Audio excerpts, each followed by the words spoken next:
ನಮಸ್ಕಾರ ವೀಕ್ಷಕರೇ, ಆಧ್ಯಾತ್ಮಿಕ ಪಯಣದ ಈ ಸಂಚಿಕೆಗೆ ನಿಮ್ಮೆಲ್ರಿಗೂ ಸ್ವಾಗತ.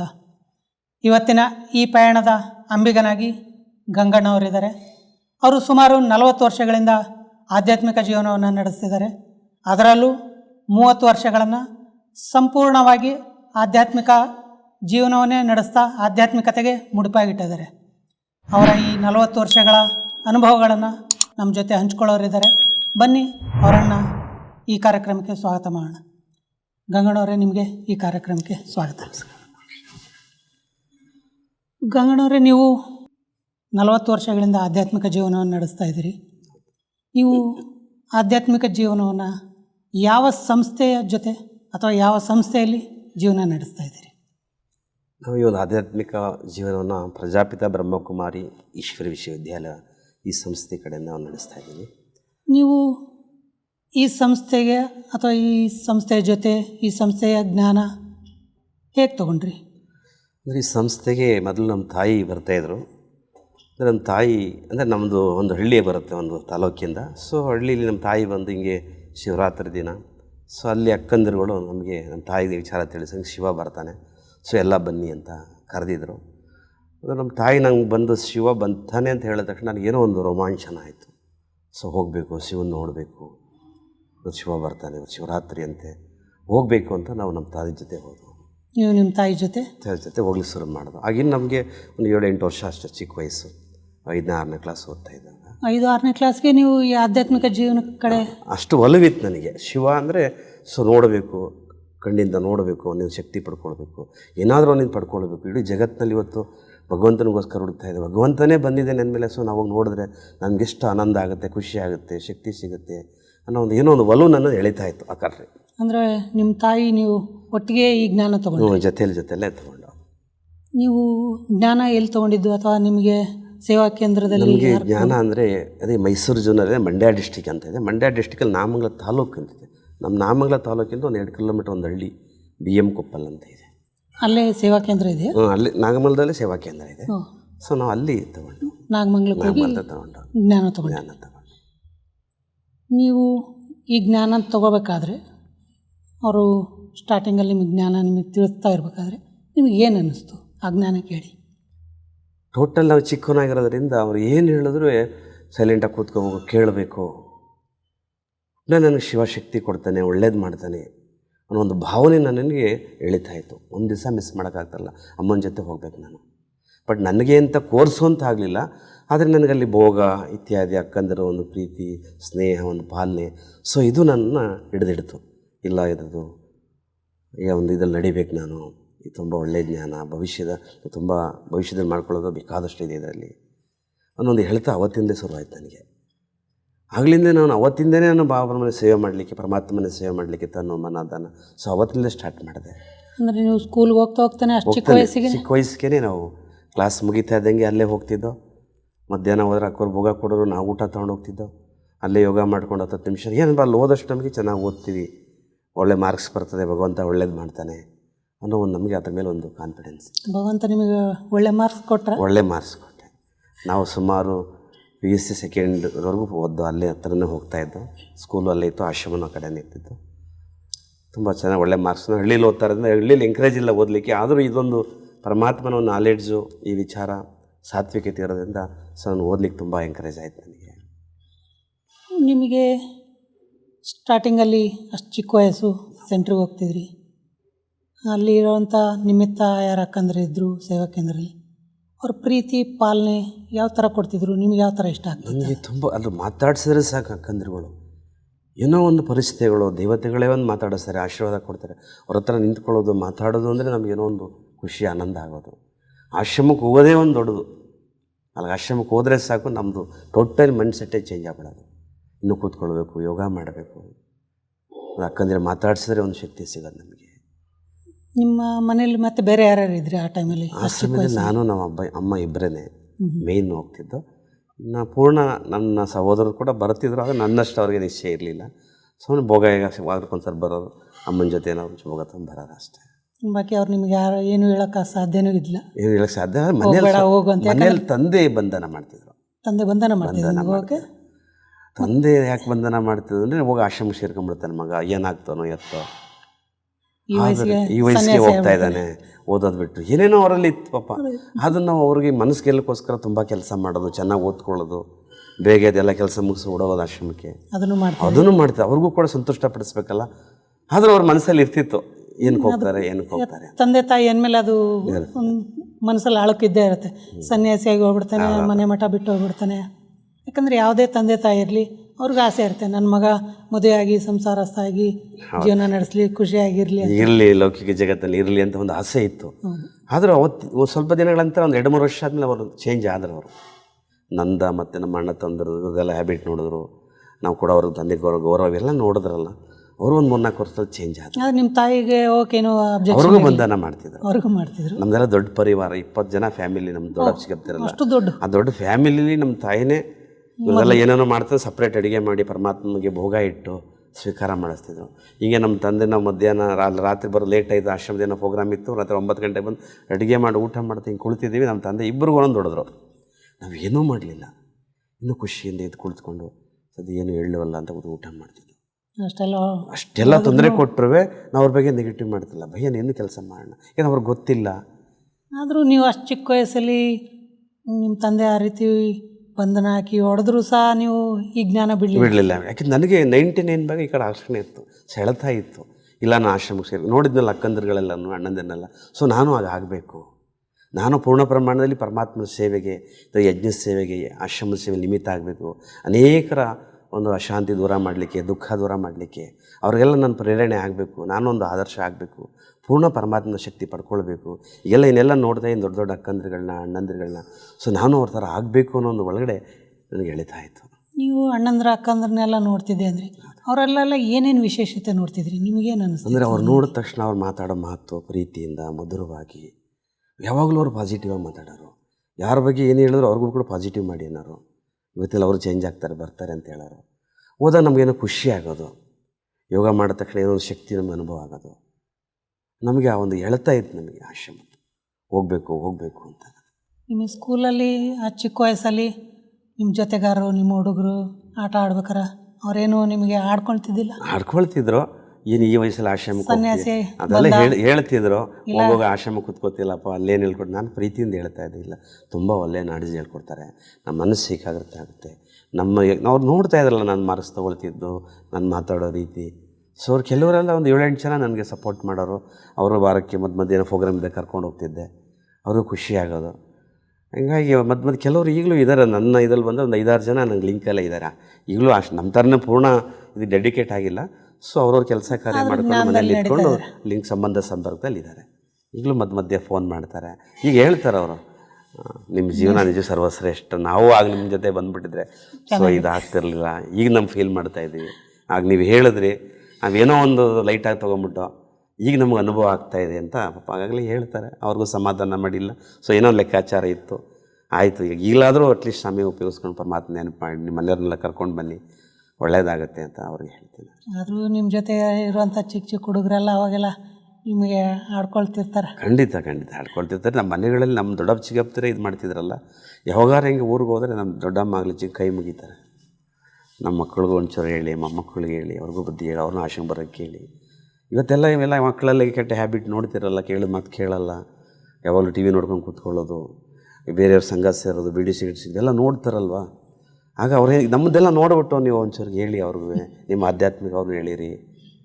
ಅವ್ರು ನಮಗೆ ಯಾರು ನಿಂದನೆ ಮಾಡ್ತಿದ್ರು ಹಿಂದೆ, ಇವತ್ತು ಕೈ ಮುಗಿದು ಹೇಳ್ತಾರೆ, ನೀವು ಅಂಥ ಜಾಗ ಸೇರಿದ್ದೀರಾ, ನಮ್ಮ ಮಕ್ಳಿಗೊಂದು ಅವಕಾಶ ಮಾಡಿಕೊಡಿ, ನಮ್ಮ ಮಾತು ಕೇಳಲ್ಲ ಹೇಳಿ, ಇಷ್ಟು ಆಶ್ರಮಕ್ಕೆ ಹೋಗಿ ಕೇಳಿ. ಸೊ ಇವತ್ತು ಕೈ ಮುಗಿತಾರೆ. ಇವತ್ತು ಅವರೇ ಅವರೇ ಹೇಳ್ತಾ ಇದ್ದಾರೆ, ನಮ್ಗೆ ಯಾರು ಹೋಗಬೇಡಿ ಅಂತಿದ್ರು, ಇವತ್ತು ಅವರೇ ಹೇಳ್ತಾರೆ. ಅವ್ರು ಕರ್ಕೊಂಡು ತಡೆಯೋಕ್ಕಾಗಲ್ಲ. ಇವತ್ತು ಆ ಥರ ವರ್ತನೆ ಇದೆ ಮಕ್ಕಳದು. ಇನ್ನೊಂದು ನಿಮ್ಮಲ್ಲಿ ಪರಿವರ್ತನೆ, ಅವ್ರ ಮಕ್ಕಳ ವರ್ತನೆ ನೋಡ್ತಾರೆ. ನಾವು ಮಾತಾಡೋ ಮಾತು, ಕೊಡೋ ಮಾತಲ್ಲಿ ಗೌರವ ಕೊಡೋ, ದೊಡ್ಡವ್ರಿಗೆ ಗೌರವ ಕೊಡಬೇಕು, ಚಿಕ್ಕವರು ಪ್ರೀತಿ ಕೊಡಬೇಕು, ಎಲ್ಲರಿಗೂ ಕೂಡ ಪಾಸಿಟಿವ್ ಮಾತಾಡಬೇಕು ನಾವು. ನೀವು ರಾಜಸ್ಥಾನಕ್ಕೆ ಮಧುಬನಕ್ಕೆ ಮೊದಲನೇ ಸಾರಿ ನಿಮ್ಮ ಎಷ್ಟನೇ ವಯಸ್ಸಲ್ಲಿ ಹೋಗಿದ್ರಿ? ನಾನು 8ನೇ ಕ್ಲಾಸಲ್ಲಿದ್ದೆ. ಆಗ 8ನೇ ಕ್ಲಾಸಲ್ಲಿದ್ದಾಗ ಹೋಗಿದ್ದೆ ಮೊದಲನೇ ಸಾರಿ. ಅಲ್ಲಿ ಊರಿಂದನೇ ಅಲ್ಲೇ 3ನಲ್ಲಿದ್ದಾಗಲೇ ಹೋದೆ ನಾನು ಆಶ್ರಮಕ್ಕೆ. ಹಿಂಗೆ ಅಕ್ಕೋರು ಬಂದು ಹಿಂಗೆ ಭಗವಂತ ಬರ್ತಾನೆ ಅಜ್ಜಕ್ಕೆ ಹೋಗಿ ನೋಡಬೇಕು ಅಂತ. ನನ್ನ ಹತ್ರ ದುಡ್ಡಿಲ್ಲ ಆಗ. ಆಗ ಅಕ್ಕೋರು ಹೇಳ್ಬಿಟ್ರಲ್ಲ ಖುಷಿಯಿಂದ ಆಯ್ತು ಅಕ್ಕೋರೆ ಹೊಡ್ತೀನಿ ಅಂದ್ಬಿಟ್ಟೆ. ಸರ್ ಎಷ್ಟು ಅಂತ ಕೇಳಿದ್ರೆ ಆಗ 500 ರೂಪಾಯಿ ಹೋಗೋ ಬರೋ 500 ರೂಪಾಯಿ ಅಂತ ಆಗಲೇ ದೊಡ್ಡದು. ಸೊ ಏನು ಅದೇನು ನಿಶ್ಚಯ ಆಯ್ತು ಅಕ್ಕೋರೆ ಹೊಡ್ತೀನಿ ಅಂದ್ಬಿಟ್ಟಿದ್ದೀನಿ. ಡೇಟ್ ಹತ್ತಿರ ಬಂದಾಗ ಅಕ್ಕೋರು ಟಿಕೆಟ್ ಮಾಡಿಸ್ಬೇಕು, ಅದಕ್ಕೆ ಬೇಕು ದುಡ್ಡು ಅಮೌಂಟ್ ತಲುಪಿಸ್ಬೇಕಲ್ಲ ಅಣ್ಣವ್ರು ಅಂತ ಹೇಳಕ್ಕೆ ಶುರು ಮಾಡಿದ್ರು. ಸೊ ಬಾಬಾ ನೆನಪು ಮಾಡೋದು ನಾನು, ಬಾಬಾ ಏನಾದರೂ ಮಾಡೋಕ್ಕೆ. ಹಾಗೆ ನಮ್ಮ ಮನೇಲಿ ಸ್ವಲ್ಪ ಎಜುಕೇಷನ್ ನಾನೇ ಮಾಡ್ತಿದ್ದು, ನಮ್ಮ ಡಿವೈಡ್ ಆಗಿದ್ದು ಆಗ್ತಾನೆ. ನಮ್ಮ ತಂದೆ ದೊಡ್ಡಪ್ಪ ಚಿಕ್ಕಪ್ತಿರಲ್ಲ 1 ವರ್ಷ 2 ವರ್ಷ ಆಗಿತ್ತು. ತೆಂಗಿನಕಾಯ್ದು ವ್ಯವಹಾರ ಎಲ್ಲ ನಮ್ಮ ತಂದೆ ಮಾಡ್ತಾಯಿದ್ರು. ಸೊ ಅವ್ರಿಗೆ ಸ್ವಲ್ಪ ನಾಲೆಡ್ಜ್ ಕಡಿಮೆ ಲೆಕ್ಕ ಇದೆಲ್ಲ ಮಾಡೋದು. ಸೊ ನನಗೆ ಜವಾಬ್ದಾರಿ ಕೊಡ್ತಿದ್ರು. ಸೊ ನಾನೇ ಹೋಗ್ತಾಯಿದ್ದೆ. ನೋಡಿ ಬಾಬಾ ಹೆಂಗೆ ಲಿಂಕ್ ಮಾಡ್ತಾರೆ ಅಂತ ಹೇಳಿದ್ರೆ, ಅಕ್ಕೋರ್ಗಂತೂ ಹೇಳ್ಬಿಟ್ಟಿದ್ದೀನಿ, ನನ್ನ ಹತ್ರ 1 ಪೈಸಾ ಇಲ್ಲ. ಅದೇ ನಮ್ಮ ತಂದೆಗೆ ಮೊದಲಿಂದ ಹೇಳ್ಕೊಂಡು ಬಂದೆ, ಏನು ನನಗೆ ಪಾಸ್ ಆಗಬೇಕು ಅಂದರೆ ಏನು ಟೂರ್ ಕಳಿಸ್ಲೇಬೇಕು, ಅಲ್ಲಿ ಎಷ್ಟಾಗುತ್ತೆ 500 ರೂಪಾಯಿ ಆಗುತ್ತೆ. ಆಗಲೇ ಜೋರು ಮಾಡ್ಬಿಡಿ ಯಾವ. ಸೊ ಏನೇ ಗೊತ್ತಲ್ಲ ಲೋಕಿತ್ತಲ್ಲ ಪಾಪ, ಹಂಗೆಲ್ಲ ಅದು ಹಂಗೆಲ್ಲ ಕಳ್ಸೋಕ್ಕಾಗಲ್ಲ, ಏನೂ ಬೇಡ ಪರವಾಗಿಲ್ಲ, ಓದದೇ ಇದ್ರೂ ಪರವಾಗಿಲ್ಲ ಅಂದರೆ ಏನೋ ಹೇಳೋಕ್ಕೆ ಶುರು ಮಾಡೋದು. ನಾನು ಸುಮ್ಮನೆ ಕೆಲಸ ಜಾಸ್ತಿ ಮಾಡೋದು, ಜವಾಬ್ದಾರಿಯಿಂದ ಮಾಡೋದು, ಯಾಕೆಂದ್ರೆ ಅವ್ರ ಪ್ರೀತಿ ಗೆಲ್ಲಬೇಕಲ್ಲ. ಸೊ ಹಾಗೆ ಒಂದಿನಗೆ ವ್ಯವಹಾರ ಮಾಡೋದು. ಅಲ್ಲಿ 1,000 ರೂಪಾಯಿ ಕಾಯಿ ತೆಂಗಿನಕಾಯಿ ಮಾರ್ದು ನಾನು ನಿಮ್ಮ ತಂದೆನ. ಸೊ ಆವತ್ತಿನ ದಿವಸ ಅವರೊಬ್ಬರು ಮುಸ್ಲಿಮ್ಸ್ಗೆ ಫ್ರೆಂಡ್ಶಿಪ್ದಲ್ಲೇ ಇವತ್ತು ಕೊಡೋಕ್ಕಾಗಲ್ಲ, ಒಂದು 2-3 ದಿನ ಬಿಟ್ಟು ಕೊಡ್ತೀನಿ ಆಮೇಲೆ ತಗೊಳ್ಳಿ. ಸರ್ ನಾವು ತಂದೆ ಹೊರಟು ಬಂದ್ಬಿಟ್ಟು ಹಿಂಗೆ ಒಂದು ಗುರುವಾರ ದಿವಸ ಬೆಳಿಗ್ಗೆ ಅಕ್ಕೋರು ಮತ್ತೆ ಕೇಳಿದ್ರು. ನಾನು ಹೋಗಿ ಹೇಳ್ತಾನೆ ಬಾಬಾ ನೆನಪು ಮಾಡಿ. ಸೊ ಅವ್ರ ಹತ್ರ ಹೋದೆ, ಹಿಂಗೆ ಅರ್ಜೆಂಟ್ ಬೇಕಂತ ನಮ್ಮ ತಂದೆಗೆ ಒಂದು 500 ಆದರೂ ಕೊಡಿ ಅಂತ. ಸೊ ಆಗಲಿ ಅಂತವ್ರು 500 ರೂಪಾಯಿ ಕೊಟ್ಟರು. ನಾನು ಸುಮ್ಮನೆ ತೊಗೊಂಡು ಅಕ್ಕೋರು ಕೊಟ್ಟು ವಂಶ ಅಂತ ಹೇಳ್ಬಿಟ್ಟು ಬಂದೆ ನಾನು. ಹಿಂಗೆ 1-2 ದಿನ ಆಯಿತು, ನಮ್ಮ ತಂದೆನೇ ಕೇಳಕ್ಕೆ ಶುರು ಮಾಡಿದ್ರು, ಅವ್ರ ಹತ್ರ ಅಮೌಂಟ್ ಇಸ್ಕೊಂಬ ಬರ್ತಾ ಅಂತ. ನಾನು ಸುಮ್ಮನೆ ಜನರಲ್ಲಾಗಿ ಹೇಳಿದೆ, ಆಗಲೇ ಇಸ್ಕೊಂಬರ್ತೀನಿ, ನಾನು 500 ರೂಪಾಯಿ ಅದು ಮಾಸ್ಟರ್ ಕೊಟ್ಬಿಡ್ಬೇಕು, ನಾನು ಹೇಳಿದ್ದೀನಲ್ಲ ನಿಮಗೆ. ಸುಮ್ಮನೆ ಅವ್ರು ಜೋರು ಮಾಡೋದು, ನನ್ನ ಪಣ್ಣ ಕೆಲಸ ಮಾಡೋದು. ಕೊನೆಗೆ 500 ರೂಪಾಯಿ ತಂದು ಅವ್ರಿಗೆ ಕೊಟ್ಟೆ ವಾಪಸ್ಸು. 1-2 ಸಾವಿರ ಬೈದರು, ಅಂದರು ಮಾಡಿದ್ರು. ಸರ್ ಹಂಗೆ ನಾನು ಅವ್ರಿಗೆ ಮರೆಸ್ಬೇಕಲ್ಲ. ಸೊ ಕೆಲಸ ಜಾಸ್ತಿ ಮಾಡೋದು, ಅವ್ರು ಹೇಳಿದ್ಕಿಂತ ಜಾಸ್ತಿ ಮಾಡೋದು, ಗೌರವ ಕೊಡೋದು. ಸೊ ಹಂಗೆ ಅದು ಸರಿ ಹೋಯ್ತು. ಆಮೇಲೆ ಮೌಂಟ್ ಆಬುಗೆ ಹೋಗ್ಲಿಕ್ಕೆ ಅಂದ್ರೆ ಅವ್ರಿಗೆ ಗೊತ್ತಿಲ್ಲ ನಾನು ಮೌಂಟ್ ಆಬು ಹೋಗ್ತಾ ಇರೋದು, ನಾನು ಹೋಗ್ತಾರೆ ಟೂರ್ಗೆ ಅಂತ, ಸ್ಕೂಲಿಂದ ಅಂತ. ಸೊ ಅವ್ರಿಗೆ ಗೊತ್ತಾಗ್ತಿದೆ, ಮೊದಲೇ ಲಗೇಜ್ ಎಲ್ಲ ಇಟ್ಕೊಂಡು ಸೆಂಟ್ರಿಗೆ ಹೋಗಿ ಅಲ್ಲಿಂದ ಹೋಗಿ ಅಲ್ಲೇ ಮೌಂಟ್ ಆಬುಗೆ ಹೋದೋ ತುಂಬ ಚೆನ್ನಾಗಿ ಅನುಭವ ಆಯಿತು. ನಿಮ್ಮ ಜೊತೆ ನಿಮ್ಮ ತಾಯಿನೂ ಬಂದರೆ? ನಮ್ಮ ತಾಯಿ ಬರಲಿಲ್ಲ, ನಮ್ಮ ತಾಯಿ ಬೇರೆ ಬೇಚಲ್ಲಿ ಹೋದರು. ಅಂದ್ರೆ ನಿಮ್ಮ ತಾಯಿ ಅದಕ್ಕಿಂತ ಮುಂಚೆ ಹೋಗಿದ್ರು ಒಂದು ಸಾರಿ.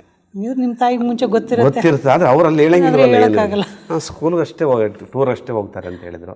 ಅಲ್ಲಿಗೆಲ್ಲ ಏನೇನು ತೊಗೊಂಡೋಗ್ಬೇಕೆಲ್ಲ ಒಂದು ಗೈಡ್ ಮಾಡಿದರು ನಮ್ಮ ತಾಯಿ. ಸೊ ಅದು ನಾವು ದೂರದ 10-12 ದಿನ ಆಗೋಗ್ಬಿಡುತ್ತೆ.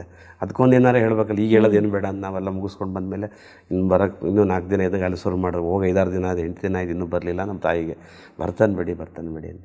ಆಮೇಲೆ ನಮ್ಮ ತಾಯಿಗೆ ಫೋನ್ ಮಾಡಿ ಹೇಳಿದೆ, ಅವ್ರಿಗೆ ಹೇಳಿ ಎಲ್ಲ ಸ್ವಲ್ಪ ಗಾಡಿ ಏನೋ ಹಾಳಾಗಿತ್ತು ಅಂತ, 1-2 ದಿನ ಲೇಟ್ ಆಗುತ್ತೆ ಅಂತ ಹೇಳಿ ಮಾಡಿ. ಸೊ ಅಲ್ಲ, ಅಕಸ್ಮಾತ್ ನಿಮ್ಮ ತಂದೆ ಯಾರು ಸ್ಕೂಲಲ್ಲಿ ವಿಚಾರಿಸ್ಬಿಟ್ಟಿದ್ರೆ? ಅಷ್ಟು ಇದಿಲ್ಲ ಅವರಿಗೆ ಲೌಕಿಕದಲ್ಲಿ. ಆ ಸಮಯದಲ್ಲಿ ಅಷ್ಟೆಲ್ಲ ನಾಲೆಡ್ಜ್ ಇಲ್ವಲ್ಲ, ಸೊ ಹಂಗಾಗಿ ಏನೋ ಆಗಲಿ ಹೋಗಿರ್ಬೋದು, ಏನೋ ಮಗ ಪಾಸ್ ಆಗಲಿ, ಏನೋ ಒಂದು ಇರ್ತದೆ ಪಾಪ ಅವ್ರಿಗೆ ಮೋಹ ಇರುತ್ತಲ್ಲ, ಕೆಲಸ ಮಾಡ್ತಾ ಇರ್ತೀವಿ. ಅದರಲ್ಲಿ ನಾನು ಇರೋನ್ನ ನಾನು ಸದ್ಯಕ್ಕೆ ಗೊತ್ತಿರೋದು, ಹಿಂಗೆ ಆಗೋಗೋದೇ ಕೊಟ್ಬಿಡ ಅವನು ಹೋಗಿ ಬರಲೇಬೇಕಲ್ಲ. ಸೊ ಅನ್ನೋದ್ರಲ್ಲಿ ಹೆಂಗೆ ಮಾತಾಡ್ಕೊಂಡು ಸೈಲೆಂಟ್ ಆದರೆ ತುಂಬ ಚೆನ್ನಾಗಿ ಅನುಭವ ಮಾಡಿ. ಮೊದಲೇ ಶಾಂತಿ ಭವನದಲ್ಲಿ ಮೇಲ್ಗಡೆ ಬಾಬರು ಬರ್ತಾಯಿದ್ರು. ಸೊ ಆಗ ನನಗೆ ಮೊದಲನೇ ಅನುಭವ ಏನಪ್ಪ ಅಂದರೆ, ಹಿಂಗೆ ಸೀಟಿನ ಮಧ್ಯದಲ್ಲಿ ಕೂತಿದ್ದೆ ನಾನು, ಒಂದು 4-5 ಹಿಂಭಾಗ. ಎಲ್ಲರೂ ಯೋಗ ಮಾಡಿಕೊಂಡು ಕ್ಲಾಸ್ ಕೇಳ್ಕೊಂಡು ಹೋಗ್ತಾಯಿದ್ದಾರೆ. ನಾನು ಕ್ಲಾಸ್ ಯೋಗ ಮುಗಿದ್ಮೇಲೆ ನಾನು ಹೇಳೋಕ್ಕೆ ಆಗ್ತಾಯಿಲ್ಲ, ಇಡೀ ಶರೀರ ಲೈಟ್ ಆಗೋಗ್ಬಿಟ್ಟಿದೆ, ಪ್ರಕಾಶ. ನಂದು ಹೇಳಕ್ಕೆ ಹೋದ್ರೆ ಏನೋ ಒಂಥರ ಇಷ್ಟು ದೊಡ್ಡ ಶರೀರ ನೋಡಿ ಆರಾಮಾಗಿ ಲೈಟ್ ಆಗಿದ್ದೀನಲ್ಲ, ಇನ್ನೂ ಕೂತ್ಕೊಳ್ಬೇಕು, ಆ ಅನುಭವ ಮಾಡಬೇಕು. ಎಲ್ಲರೂ ಎದ್ದು ಹೋಗ್ತಾಯಿದ್ದಾರೆ. ಪಕ್ಕದಲ್ಲಿ ನಮ್ಮ ಓನಲ್ಲಿ ಬಂದಿರೋದು ನಾಮಲ್ ಸೆಂಟರ್, ಅವ್ರು ಕರೀತಾರೆ, ಹೋಗೋಣ ನಡೀರಿ ಅಂತ ಇದ್ದೀನಿ. ಅದೇ ಅನುಭವ ಮಾಡಿ 5 ನಿಮಿಷ ಹೀಗೆ ತುಂಬ ಚೆನ್ನಾಗಿ ನನಗೆ ಬಾಬಾ ಶಕ್ತಿ ತುಂಬಿದ್ರಾಗ. ಮತ್ತು ನಾಷ್ಟ ಮಾಡ್ಕೊಂಡು ಅದೇ ಜಾಗ ಕೂರಬೇಕು, ಅದೇ ಅನುಭವ ಮಾಡಬೇಕು. ಹೀಗೆ ಮೌಂಟ್ ಆಬುನಲ್ಲಿ ನಾವು 7-8 ದಿನ ಇದ್ದು ತುಂಬ ಚೆನ್ನಾಗಿ ಶಕ್ತಿ ತುಂಬ್ಕೊಂಡು ಬಂದು ತುಂಬ ಖುಷಿಯಾಯಿತು. ಏನು ನಾವು ಹೊರಗಡೆ ಜಗತ್ತು ಬರ್ತೀವಿ ಮತ್ತು ಮನೆಗೆ ಹೋಗ್ತೀವಿ, ಇದರಲ್ಲಿಗೂ ಒಂದು ಶಕ್ತಿ ಸಿಕ್ತು ನಮಗೆ. ಎಲ್ಲರಿಗೂ ಪ್ರೀತಿಯಿಂದ ಆದರೆ ಪ್ರಸಾದ ಕೊಡಬೇಕಾದ್ರೂ ಕೂಡ ನಮ್ಮ ತಂದೆಗೆ ಇದು ಧರ್ಮಸ್ಥಳದಿಂದ ತಂದಿದ್ದು ಅಂತ ಎಲ್ಲ ಹೇಳಿ ಪ್ರಸಾದವನ್ನು ಕೊಟ್ಟು ಅವ್ರಿಗೆ ದೃಷ್ಟಿ ಕೊಟ್ಟು. ಚಿಕ್ಕ ವಯಸ್ಸಿಗೆ ನೀವು ಮಧುಬನಕ್ಕೆ ಹೋಗಿದ್ರಿ, ರಾಜಸ್ಥಾನಕ್ಕೆ. ಮಧುಬನ ಏನು ಅಂತ ಗೊತ್ತಿಲ್ಲ ನಿಮಗೆ, ರಾಜಸ್ಥಾನ ಏನು ಗೊತ್ತಿಲ್ಲ. ಆದರೆ ಆ ಸ್ಥಳಕ್ಕೆ ಹೋದ್ಮೇಲೆ ನಿಮ್ಗೇನು ಅನ್ನಿಸ್ತು? ತುಂಬ. ಆದರೆ ಇಲ್ಲಿ ಹೇಳ್ತಾ ಇದ್ದಾರಲ್ಲ, ಶಿವ ಬರ್ತಾನೆ, ಭಗವಂತ ಬರೋ ಜಾಗ ಅದು, ಆ ಜಾಗ ಬರಬೇಕು, ಅಟ್ಲೀಸ್ಟ್ ಹೆಜ್ಜೆ ಕಾಲ್ನಾರು ಇಟ್ಟು ಬಂದು ಎಷ್ಟೋ ಪುಣ್ಯ ಸಿಗುತ್ತೆ ಅಂತ ನನಗೆ ಇಲ್ಲೆಲ್ಲ ಗೈಡ್ ಮಾಡಿದರು. ಮೊದಲು ಹೋಗಿದ್ರಲ್ಲ, ನಾವು ಆ ಜಾಗಕ್ಕೆ ಹೋಗಬೇಕು. ಪರಮಾತ್ಮ ಡೈರೆಕ್ಟ್, ನಾವು ಪರಮಾತ್ಮನ ದೃಷ್ಟಿ ನನ್ನ ಮೇಲೆ ಬೀಳುತ್ತೆ, ಪರಮಾತ್ಮ ಡೈರೆಕ್ಟ್ ಮಿಲ್ಲ ಮಾಡ್ತೀವಿ, ಪರಮಾತ್ಮನ ಜೊತೆ ಮಾತಾಡ್ತಾನೆ, ದೃಷ್ಟಿ ಕೊಡ್ತಾನೆ, ಶಕ್ತಿ ಕೊಡ್ತಾನೆ. ಸೊ ಇದಕ್ಕಿಂತ ಸೌಭಾಗ್ಯ ಎಲ್ಲಿದೆ ಜಗತ್ತಿನಿಂದ? ಆ ಒಂದು ಖುಷಿ ನೆಸೆ ಹೋಗಿ ಬಂದವ್ರು ಹೇಳಿದ್ದಲ್ಲ ಕೇಳಿದ್ನಲ್ಲ. ಸೊ ಆಸೆ ನೆಸೆ ಖುಷಿಯಲ್ಲಿ ಅದೇ ಅನುಭವ ಮಾಡಿ ಬರಬೇಕು ಅಂತ ನನಗೆ ಹೇಳ್ತಾ ಇತ್ತು. ಹಂಗೆ ಅನುಭವನ ಮಾಡ್ಕೊಂಬಂದೆ. ಬಂದ ಮೇಲೂ ಕೂಡ ಅವ್ರಿಗೆಲ್ಲ ಶಕ್ತಿ ಇತ್ತು. ಆಮೇಲೆ ಸ್ವಲ್ಪ ಸ್ವಲ್ಪ ಎಲ್ಲ ಚೇಂಜ್ ಆಗ್ತಾ ಹೋದರು. ಅಲ್ಲಿ ಎಲ್ಲ ದಾದಿಯರ್ದು ದೀದಿಯರ್ ಕ್ಲಾಸ್ ಎಲ್ಲ ಹಿಂದಿಯಲ್ಲಿ ಇರುತ್ತೆ ಅಂತ ಕೇಳಿದ್ದೆ. ನಿಮಗೆ ಆ ವಯಸ್ಸಲ್ಲಿ ಹಿಂದಿ ಅರ್ಥ ಆಗ್ತಿತ್ತು ನನಗೆ. ಆಗ ನಮಗೆ 8ನೇ ಕ್ಲಾಸಲ್ಲಿ ಹಿಂದಿ ಬರ್ತಿತ್ತು. ಇಲ್ಲೆಲ್ಲ ಸ್ವಲ್ಪ ಮೊದಲೆಲ್ಲ ನಾನು ಓದ್ತಾ ಇದ್ದೆ. ನಮ್ಮ ಅಮ್ಮನಿಗೋಸ್ಕರ ಮುರಳಿ ಓದೋದು, ಕನ್ನಡ ಮುರಳಿ ಕಾನ್ಸಸ್ ಓದೋದು. ಸೊ ಇದೆಲ್ಲ ನನಗೆ ಇತ್ತು ಮೊದಲಿಂದನೇ. ಸೊ ಹಂಗಾಗಿ ಅಲ್ಲಿ ಹೋದಾಗಲೂ ಅವ್ರು ಏನು ಹೇಳ್ತಾವ್ರೆ ಸೊ ಎಲ್ಲ ಆಗಲೇ ಅರ್ಥ ಆಗ್ತಾ ಇತ್ತು. ನಿಮಗೆ ದಾದಿಯರು ದೀದಿಯರು ನೋಡಿ ಏನು ಅನ್ನಿಸ್ತು? ತುಂಬ ಅಮ್ಮ ಹೇಗೋ ಮನೆಯಲ್ಲಿ ಟ್ರೀಟ್ಮೆಂಟ್ ಅದಕ್ಕಿಂತಲೂ ಜಾಸ್ತಿ ಇಡೀ ಜಗತ್ತಿನಮ್ಮ ಅವರು. ಅದರಲ್ಲೂ ನಾವು ಕುಮಾರ್ಸ್ ಅಂದರೆ ಅವರು ನಮ್ಮ ಕುಮಾರ್ಗಳಿಗೆ ಎಷ್ಟು ಚೆನ್ನಾಗಿ ಹೇಳ್ತಾರೆ, ಮಾತಾಡ್ತಾರೆ. ಅವ್ರ ದೃಷ್ಟಿ ತಗೋಬೇಕು, ಅವ್ರ ಮುಂದೆ ನಿಂತ್ಕೋಬೇಕು, ಅವ್ರ ತಾಯಿ ಸಮಾನ ನಮ್ಮೆಲ್ಲ ಹೆಂಗೆ ನೋಡ್ಕೊಳ್ತಾರೆ ಅಂತೆಲ್ಲ ತುಂಬ ಚೆನ್ನಾಗಿರ್ತಿತ್ತು. ಅವ್ರ ಕ್ಲಾಸಸ್ ಮೊದಲೆಲ್ಲ ತುಂಬ ಚೆನ್ನಾಗಿರ್ತಿತ್ತು. ಮತ್ತು ಎದುರುಗಡೆ ಅವ್ರು ಟೋಲಿ ಕೊಡೋದು, ಪ್ರತಿ ಸಾರಿನೂ ದೃಷ್ಟಿ ಕೊಡೋದು, ನಮಗೆಲ್ಲ ಕುಮಾರ್ಸ್ಗೆಲ್ಲ ಸಲಹೆ ಕೊಡೋದು, ಯಾವ್ಯಾವ ರೀತಿ ಮನೆಗಳಿದ್ದು ನಡ್ಕೋಬೇಕು, ತಂದೆ ತಾಯಿಗಳು ಹೆಂಗೆ ನೋಡ್ಕೊಳ್ಬೇಕು, ನಾವು ಕೆಲಸದಲ್ಲಿದ್ದರೆ ಯಾವ ಥರ ಆ ಅಮೌಂಟನ್ನು ಯಾವ್ಯಾವ ಥರ ಡಿವೈಡ್ ಮಾಡಬೇಕು, ಭಗವಂತ ಮನೆಗೆ ತಂದೆ ತಾಯಿ ಸೊ ಅದು ಹೆಂಗೆ ಡಿವೈಡ್ ಮಾಡಿ ಇಟ್ಕೋಬೇಕು, ಉಪಯೋಗ ಮಾಡ್ಕೋಬೇಕು. ಸೊ ಇದನ್ನೆಲ್ಲ ತುಂಬ ಚೆನ್ನಾಗಿ ಗೈಡೆನ್ಸ್ ಮಾಡ್ತಾಯಿದ್ರು. ನೀವಲ್ಲಿ ಮೊದಲನೇ ಸರಿ ಭಗವಂತನ ಮಿಲನ ಮಾಡಿದ್ರಿ. ಆ ಮೊದಲನೇ ಮಿಲನದ ನಿಮ್ಮ ಅನುಭವ ಹೇಗೆ? ಮೊದಲನೇ ಮಿಲನ ಮಾಡ್ತಾಯಿದ್ದ ನಾನು ಫುಲ್ ಲೈಟ್ ಆಗಿಬಿಟ್ಟಿದ್ದೀನಿ. ನನಗೆ ಯಾವುದು ಜಗತ್ತು ಯಾವುದು ಪರಿನೇ ಇಲ್ಲ ನನಗೆ. ಬಾಬಾ ನಾನು ಬಾಬಾ. ಪರಮಾತ್ಮನಿಗೆ ಪೂರ್ಣ ಶಕ್ತಿ ಕರೆಂಟ್ ಕೊಡ್ತಾನೆ.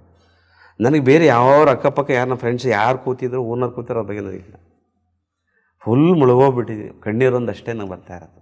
ಬಾಬಾ ನಾನು ಯಾಕೆ ಇಷ್ಟೊಂದು ಬಂಧನದಲ್ಲಿ ಬಂದಿದ್ದೀನಿ, ಇಷ್ಟೆಲ್ಲ ನಾನು ಅಲ್ಲಿ ಸುಳ್ಳು ಹೇಳಿ ಬಂದಿದ್ದೀನಿ. ಪೂರ್ಣ ಪ್ರಮಾಣದಲ್ಲಿ ಸಮಯ ಸಂಕಲ್ಪ ಭಾವನ ಮನೆಯ ಒಂದು ಪೂರ್ಣ ಲಾಭ ಪಡ್ಕೋಬೇಕು ಅನ್ನೋ ಒಂದು ಅಷ್ಟೇ ಉದ್ದೇಶ ಇತ್ತು. ಅದೇ ಥರ ಅಲ್ಲಿ ಪೂರ್ಣ ಮೌನ ಇದ್ದು ಎಲ್ಲ ಕ್ಲಾಸ್ಗಳು ಕೇಳಿ ಸದಾಕಾಲ ಬಾಬರ ಮನೆ ಎಲ್ಲೆಲ್ಲಿ ಬಾಬಾ ರೂಮ್ ಇರ್ತದೆ ಬಾಬರ ಮೇಲೆ ಯೋಗ ಮಾಡೋದು, ಸಂಘಟನೆಯಲ್ಲಿ ಯೋಗ ಮಾಡೋದು, ದೊಡ್ಡ ದೊಡ್ಡವ್ರ ದೃಷ್ಟಿ ತಗೊಳ್ಳೋದು, ದಾದಿಯಿಂದ ಮುಂದೆ ಸಿಗೋದೇ ಕಷ್ಟ, ಅವ್ರ ಮುಂದೆ ನಿಂತ್ಕೊಳ್ಳೋದು, ಅವ್ರ ದೃಷ್ಟಿ ತಗೊಳ್ಳೋದು. ಸೊ ಇದು ನನಗೆ ತುಂಬ ಫೀಲ್ ಆಗ್ತಾ ಇದ್ದಾಗ. ನೀವು ಅದನ್ನು ಸುಳ್ಳು ಅನ್ನೋದಕ್ಕಿಂತ ಯುಕ್ತಿ ಅನ್ನೋ ಶಬ್ದ ಉಪಯೋಗಿಸೋದು ಒಳ್ಳೆಯದು. ಯಾಕೆಂದರೆ ಕೆಟ್ಟ ಕೆಲಸ ಮಾಡೋದಕ್ಕಾದರೆ ಅದು ಸುಳ್ಳು ಅನಿಸ್ಕೊಳ್ಳುತ್ತೆ. ಆದರೆ ನೀವು ಒಳ್ಳೆ ಕೆಲಸ ಮಾಡೋಕ್ಕಾದ್ರೆ ಅದು ನೀವು ಬಲೆ ಹೇಳಿರ್ಬೋದು ತಪ್ಪಾಗಿ, ಆದರೆ ಅದು ಯುಕ್ತಿ ಅನ್ಸ್ಕೊಳ್ಳೋದು ಅಷ್ಟೇ. ಯುಕ್ತಿ ನಾವು ಒಳ್ಳೆಯದನ್ನು ಮಾಡಲಿಕ್ಕೋಸ್ಕರ ಅಷ್ಟೇ ಅದು ಯುಕ್ತಿ ಉಪಯೋಗಿಸಿದ್ದಷ್ಟು. ಇಲ್ಲ ಕಳಿಸಲ್ವಲ್ಲ ಜಗತ್ತಿನಲ್ಲಿ. ಅದರಲ್ಲೂ ಆಶ್ರಮಕ್ಕೆ ಕಳಿಸೋದೇ ಕಷ್ಟ. ಇಷ್ಟು ದಿನ ನಮ್ಮ ಸ್ಕೂಲೆಲ್ಲ ಓದೋದು ಬಿಟ್ಟು ಆ ಸಮಯದಲ್ಲಿ ಹಿಡಿದು ಅಲ್ಲಿಗೆ ಹೋಗ್ತಾರೆ ಅಂದರೆ ಇನ್ನು ಕಳಿಸೋ ಪ್ರಶ್ನೆನೇ ಬರಲ್ವಲ್ಲ.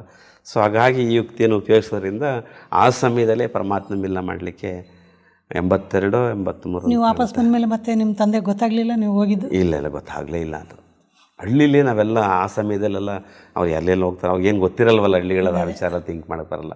ಆದರೆ ನನಗೆ ನಮ್ಮ ತಾಯಿಗೆ ನಮ್ಮ ಆಶ್ರಮ ಬರೋದು ಅಷ್ಟೇ ಗೊತ್ತಿತ್ತು. ನೀವು ನಿಮ್ಮ ಜೀವನವನ್ನು ಸಂಪೂರ್ಣವಾಗಿ ಸಮರ್ಪಣೆ ಮಾಡಿದ್ರಿ. ಸಮರ್ಪಣೆ ಮಾಡಬೇಕು ಅಂತ ನಿಮಗೆ ಯಾಕೆ ಅನ್ನಿಸ್ತು? ಅದಕ್ಕೆ ಪ್ರೇರಣೆ ಯಾರು?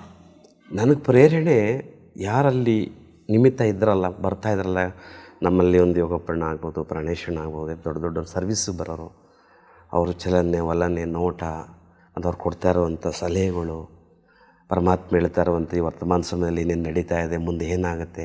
ಸೊ ಇದನ್ನೆಲ್ಲ ಕೇಳಿ ನಾನು ಯಾಕೆ ಪೂರ್ಣ ಪ್ರಮಾಣದಲ್ಲಿ ಲಾಭ ಪಡ್ಕೋಬಾರ್ದು? ಈ ಸಂಗಮಯುಗದಲ್ಲಿ ಅದರಲ್ಲೂ 5000 ಕೋರ್ಸ್ ಒಮ್ಮೆ ಅಷ್ಟೇ ಭಾಗ್ಯ. ಈಗ ಪಡ್ಕೊಂಡ್ರಷ್ಟೇ, ನೆಕ್ಸ್ಟ್ ಇಲ್ಲ. ಏನು ಪಡ್ಕೋತೀವೋ ಅದು. ಸೊ ಇಷ್ಟೆಲ್ಲ ಗೊತ್ತಾದ್ಮೇಲೆ ನಾನು ಯಾಕೆ ಇವ್ರ ಥರ ಪೂರ್ಣ ಪ್ರಮಾಣದಲ್ಲಿ ಪರಮಾತ್ಮನಲ್ಲಿದ್ದು ಸಂಪೂರ್ಣ ಭಾಗ್ಯ ನಾನು ಮಾಡ್ಕೋಬಾರ್ದು? ಆ ಒಂದು ಕಾಳಜಿಯಿಂದ ಎಷ್ಟಾಗುತ್ತೋ ಅಷ್ಟು ನಾನು ಬೇಗ ಹೋಗಿ ಆಶ್ರಮ ಸೇರ್ಕೋಬೇಕು, ಸೇವೆ ಮಾಡಬೇಕು ಅಂತ ಕಾಳಜಿನ. ಹಂಗೂ ಒಂದು ಸಾರಿ ನಾನು ಪ್ರಾಣೇಶನ ನೋಡಿರ್ಬೇಕು. ನಾನು ಪ್ರೆಸ್ ನಡೆಸ್ತಿದ್ರು ಮೊದಲು. ನಾನು ಇನ್ನೂ ಆಗ ಎಸ್ ಎಲ್ ಸಿನೂ ಹೋಗ್ತಾಯಿದ್ದೆ. ಅದೇನಕ್ಕೂ ಅವ್ರು ಬಂದುಬಿಟ್ಟೆ ಅವ್ರ ಜೊತೆಯಲ್ಲಿ. ಅವರು ನಿಮ್ಮ ತಂದೆ ತಾಯಿ ತುಂಬ ಬಂಧನ ಇದೆ, ನಿಮ್ಮ ತಾಯಿಗೆ ತುಂಬ ಬಂಧನ ಮಾಡಿಬಿಡ್ತಾರೆ, ಪ್ರೀತಿಯಿಂದ ಒಂದಿನ ಇರಿಸ್ಕೊಂಡು ಪ್ರೀತಿನ ಕರ್ಕೊಂಬಂದು ವಾಪಸ್ ಬಿಟ್ಬಿಟ್ರು. ನನಗೆ ಆಗಲೇ ಹೇಳ್ತಾ ಆಶ್ರಮದಲ್ಲಿ ಸೇವೆ ಮಾಡಬೇಕು, ಬೇಡವೇ ಬೇಡ, ಈಗ ಓದೋದು ಬೇಡ, ಇದು ಬೇಡ ಅಂತ ಅಷ್ಟೇ ಹೇಳ್ತಾ ಇತ್ತು ನನಗೆ. ಮತ್ತು ಆಮೇಲೆ 2 ವರ್ಷ ಆದಮೇಲೆ ಮತ್ತೆ 2 ವರ್ಷ 4-5 ವರ್ಷ ಆಯಿತು ಹೆಚ್ಚು ಕಮ್ಮಿ. ಮತ್ತು SLC ಮುಗಿಸ್ಕೊಂಡೆ, PUC ಮುಗಿಸ್ಕೊಂಡೆ. ನಮ್ಮ ನಾಮಗಲದಲ್ಲೇ ಒಂದು ಬಿಲ್ಡಿಂಗ್ ಆಯಿತು, ಆಶ್ರಮ ಸ್ವಂತ ಸೇವಾ ಕೇಂದ್ರ ಆಯಿತು. ಅದು 89-90 ಆ ಬಿಲ್ಡಿಂಗ್ ಕಟ್ಟಿ ಪೂರ್ಣ ಆದ. ನನ್ನ PUC ಮುಗಿದಿತ್ತು. ಸೊ ಆಗಿದ್ದು ಸ್ಟಾರ್ಟ್ ಆಗಿತ್ತು ಈ ಜ್ಞಾನ ಸರೋವರ. ಆಗ ಸ್ಟಾರ್ಟ್ ಆಗ್ತಾಯಿತ್ತು. ಇಲ್ಲಿ ಯಾರೂ ಇರಲಿಲ್ಲ. ಸೊ ಆಗ ನಮ್ಮ ದೊಡ್ಡ ಅಕ್ಕ ಲಕ್ಷ್ಮೀ ಅಕ್ಕವರು ನೀವು ಬರಬೇಕು ಅಂತ ಕರೆದ್ರು. ಅಲ್ಲ, ಆದರೆ ನಿಮ್ಮ ಮನೇಲಿ ನಿಮ್ಮ ಅಪ್ಪ ಅಮ್ಮ ಪರ್ಮಿಷನ್ ಇಲ್ಲ ನಮ್ಮ ತಾಯಿ ಅಷ್ಟೇ. ಅಲ್ಲಿ ಹೇಳ್ತೀನಿ, ಪರ್ಮಿಷನ್ ಕೊಡಲಿಲ್ಲ ಅವರು. ಎಲ್ಲೂ ಪರ್ಮಿಷನ್ ಯಾವ ಕಾರಣಕ್ಕೂ ಕೊಡಲ್ಲ. ಸೊ ಏನಾಗೋಯ್ತು, ನಮ್ಮ ಅಕ್ಕವ್ರ ಜೊತೆ ಬಂದುಬಿಟ್ಟೆ ನಾನು. ಲಕ್ಷ್ಮೀ ಅಕ್ಕವ್ರು ಹೇಳಿದ್ರು, ಹಿಂಗೆ ಯಾವ ಥರ ಸ್ಟಾರ್ಟ್ ಆಗ್ತದೆ, ಯಾರೂ ಸೇವಾದಾರಿಗಳಿಲ್ಲ, ಸೊ ನೀವು ಬನ್ನಿ ಇಲ್ತ್ಕೊಂಡು ಅಂತ. ಸೊ ನಾನೊಂದು ಜೊತೆ ಬಟ್ಟೆ ನಮ್ಮ ಪಾಂಡು ಬಂದೆ. ಅಲ್ಲಿ ನಮ್ಮ ತಂದೆ ತಾಯಿಗೆ ಬಂಧನ. ನಿಮ್ಮ ತಂದೆಗೆ ಹೇಳಿಲ್ಲ ನೀವು? ಯಾರಿಗೂ ಹೇಳಲಿಲ್ಲ. ಹೇಳಿದ್ರೆ ತಾಯಿಗೆ ಹೇಳಿಲ್ಲ? ತಾಯಿ ಗೊತ್ತಿತ್ತಷ್ಟೇ. ತಾಯಿ ಏನು ಎಲ್ಲೋ ಹೋಗಿರ್ತಾನೆ ನನಗೆ ಗೊತ್ತಾ ಅನ್ನೋರು. ನಮ್ಮ ಆಶ್ರಮಕ್ಕೆ ಅವ್ರಿಗೆ ಗೊತ್ತಿತ್ತು ಎಲ್ಲೋ ಆಶ್ರಮಕ್ಕೆ ಹೋಗಿರ್ತಾನೆ ಅಂತ. ಕೊನೆಗೆ ಒಂದು ವಾರ 15 ದಿವಸ ಆದ ನಮ್ಮ ತಾಯಿ ಹತ್ರ ಹಿಂಗೆಲ್ಲ ನೋಡಿ ಎಲ್ಲಿ ಹೋಗಿದ್ದಾನೆ ಅವಕ್ಕೆ ಫೋನ್ ಮಾಡಿ ಕೇಳು, ಏನು ಎತ್ತ ಹೆಂಗಾದ ಏನು ನೋಡಿ, ಅವನು ಆಶ್ರಮಕ್ಕೆ ಹೋಗ್ತಾನಂತೆ, ಅವನು ಅಲ್ಲೇ ಸೇವೆ ಮಾಡ್ತಾನಂತೆ, ನೀವು ಡಿಸ್ಟರ್ಬ್ ಮಾಡಿದ್ರೆ ಮತ್ತೆ ಬರೋಲ್ವಂತ ಅವನು. ಈಗ ಅವ್ನು ಮತ್ತೆ ಏನೋ ಮಾಡೋಕ್ಕೋರು ಅಲ್ಲೂ ಇರೋಲ್ಲ, ಮತ್ತೆಲ್ಲೋ ಬಾಂಬೆಗೆಲ್ಲ ಹೊರಟೋಗ್ತಾನೆ. ನೀವು ಸುಮ್ಮನೆ ಇದ್ಬಿಡಿ, ಮೈಸೂರಲ್ಲಿದ್ದಾನೆ, ಸ್ವಲ್ಪ ದಿನ ಆದ್ಮೇಲೆ ಬರ್ತಾನೆ, ಅವನಿಗೆ ಡಿಸ್ಟರ್ಬ್ ಮಾಡೋದು ಮತ್ತೆ ದೂರ ಹೊರಟೋಗ್ತಾನೆ. ಏನೋ ಸ್ವಲ್ಪ ಹೇಳಿದ್ಮೇಲೆ ಸಮಾಧಾನ ಆದರು. ಕೊನೆ ನಾನು 6 ತಿಂಗಳು ಕಾಂಟ್ಯಾಕ್ಟ್ಗೆ ಹೋಗಲಿಲ್ಲ. ಯಾಕೆಂದ್ರೆ ನಂದೇ ಅಲ್ಲಿ ಆ್ಯಕ್ಚುಲಿ ಮನೇಲಿ ಏನಾಗ್ಬಿಡುತ್ತೆ ಅಂದರೆ, ನಾನು ಸ್ವಲ್ಪ ಹಿರಿಯನಲ್ಲಿ ಅಣ್ಣನ ಚಿಕ್ಕಂದವ್ರಿಗಿಂತೆಲ್ಲ. ಸೊ ನಾನು ಜವಾಬ್ದಾರಿ ತೊಗೊಂಡು ಕೆಲಸ ಮಾಡ್ತಾಯಿದ್ದೆ. ನಮ್ಮ ಅಣ್ಣನ ದೊಡ್ಡ ಚಿಕ್ಕದಲ್ಲಿ ಡಿವೈಡ್ ಆಗಿದ್ದಾಗ ಸೊ ಜವಾಬ್ದಾರಿ ನಂದಿತ್ತು. ಆದ್ರೂ ಈ ಬಂದು ನಾನು ಸ್ವಲ್ಪ ಬಿಟ್ಕೊಡಲ್ವಲ್ಲ. ನನಗೆ ಅಲ್ಲಿ ಈ ಸಮಯಕ್ಕೆ ಅಕ್ಕೋರ್ದೊಂದು ಕರೆ ಬಂತು, ಇಲ್ಲ ಯಾರೂ ಇಲ್ಲ ಬರಬೇಕು ಅಂತ. ಅದೇನು ಬಾಬಾ ನಿಶ್ಚಯ ಮಾಡಿ ನಾನು ಬಂದೆ. 6 ತಿಂಗಳವರು ಊರಿನ ವಿಚಾರಕ್ಕೆ ಹೋಗಲಿಲ್ಲ, ಅಮ್ಮನಿಗಷ್ಟೇ ಹೇಳ್ತಿದ್ದೆ ಬರ್ತೀನಿ ಅಂತ. 6 ತಿಂಗಳು ಆದಮೇಲೆ ಹೋದೆ ಧೈರ್ಯ ಮಾಡಿ. ಅಂದರೆ ಅವ್ರವ್ರಲ್ಲಿ ಬ್ಯುಸಿ ಆಗಿಬಿಟ್ಟಿದ್ರು, ಅವ್ರ ಸೆಟ್ರೇಟ್ ಆಗೋಗ್ಬಿಟ್ಟಿತ್ತು ಕೆಲಸ ಕಾರ್ಯ ಅವ್ರವ್ರದ್ದು. ಆಮೇಲೆ ನಮ್ಮ ತಂದೆನ ಪ್ರೀತಿನ ಮಾತಾಡಿಸ್ದೆ. ಏನು ಮಾತಾಡಲಿಲ್ಲ, ಸುಮ್ಮನೆ ಮೌನ ಅಲ್ಲ ಮುನ್ಸ್ಕೊಂಡ್ತಾರ ಹೇಳ್ದೆ ಮಾಡಿದೆ ಹೋಗ್ಬಿಟ್ನಲ್ಲ. ನಾನು ಪ್ರೀತಿನೆಲ್ಲ ಮಾತಾಡಿಸಿ ಆಮೇಲೆ ಸರಿಯೋದು, ಪ್ರಸಾದ ಎಲ್ಲ ಕೊಟ್ಟೆ. ನಾನು ಚೆನ್ನಾಗಿದ್ದೀನಿ, ಏನು ತೊಂದರೆ ಇಲ್ಲ, ಆಶ್ರಮದಲ್ಲಿದ್ದೀನಿ, ಒಳ್ಳೆಯ ಸೇವೆ ಮಾಡ್ತಾಯಿದ್ದೀನಿ. ಸೊ ಹಂಗೆಲ್ಲ ಆದರೂ ಒಪ್ಕೊಳ್ಳೋಕೆ ರೆಡಿ ಇಲ್ಲ ಅವರು. ಮುಂದಿನ ಇದ್ದೆ ಮಾರನೇ ಹೊರಡಬೇಕು ಅಂತ ಹೊರಟೆ, ಅಳಕ್ಕೆ ಶುರು ಮಾಡಿಬಿಟ್ರು. ಇದು ಮೋಹ ಅನ್ನೋದಿರ್ತಲ್ಲ. ನಾನು ಇಲ್ಲ ಏನು ಕಳ್ತೀರಾ, ಭಗವಂತನ ಮಡ್ಲಲ್ಲಿದ್ದೀನಿ, ಅಂಥ ಸ್ಥಾನದಲ್ಲಿದ್ದೀನಿ, ಇಡೀ ಜಗತ್ತು ಯಾರು ನೋಡೋಗ್ತಾ ಇದೆ, ಯಾರಿಗೋಸ್ಕರ ಇಡೀ ಜಗತ್ತು ತಾವು ನೋಡೋಗ್ತಾ ಇದೆ, ಎಲ್ಲಿ ಸೇರಬೇಕು ಆ ಜಾಗ ಸೇರಿದ್ದೀನಿ ನಾನು. ಯಾವ ಕಾರಣಕ್ಕೂ ಕಣ್ಣೀರು ಹಾಕ್ಬೇಡಿ ನೀವು. ನಿಮ್ಮ ಮಗ ಇಂಥ ಜಾಗದಲ್ಲಿ ಇವತ್ತೇ ನಾಳೆ ನಿಮ್ಗೆ ಗೊತ್ತಾಗುತ್ತೆ. ಮತ್ತು ಆಮೇಲೆ ಅವರು ಕ್ಯಾನ್ಸರ್ ಅವ್ರಿಗೆ ಬಂದಿದ್ರು ಮೈಸೂರಿಗೆ. ಇಲ್ಲಿಗೆ ಅಂದರೆ 1 ವರ್ಷ ಕಳ್ಕೊಂಡು ಜ್ಞಾನ ತಿಳ್ಕೊಂಡು ಇಲ್ಲಿಗೆ ಬಂದು ಇಲ್ಲೇ 2 ಬಟ್ಟೆ ಮಾಡಿದ್ದಾರೆ. 4 ದಿನ ಇದು ಉಳ್ಕೊಂಡು ಬಟ್ಟೆ ಮಾಡಿ ಜ್ಞಾನ ತಿಳ್ಕೊಂಡು ಇಲ್ಲಿ ಬಂದು 2 ಸರಿ ಬಟ್ಟೆ ಮಾಡಿದ್ದಾರೆ. ಮೌಂಟ್ ಆಬುಗೆ 2 ಸರಿ ಹೋಗಿದ್ದಾರೆ. ಈ ಕಳೆದೊಂದು ಇವಾಗ ಏನಂತಾರೆ ನಿಮ್ಮ ತಂದೆ? ಇಲ್ಲ, ಈಗ 1-2 ವರ್ಷ ಶರೀರ ಬಿಟ್ಟರು. ಅಂದರೆ ಪೂರ್ಣ ಬಾಬರ್ ಮಗು ಆಗೋಗ್ಬಿಟ್ಟಿದ್ರು.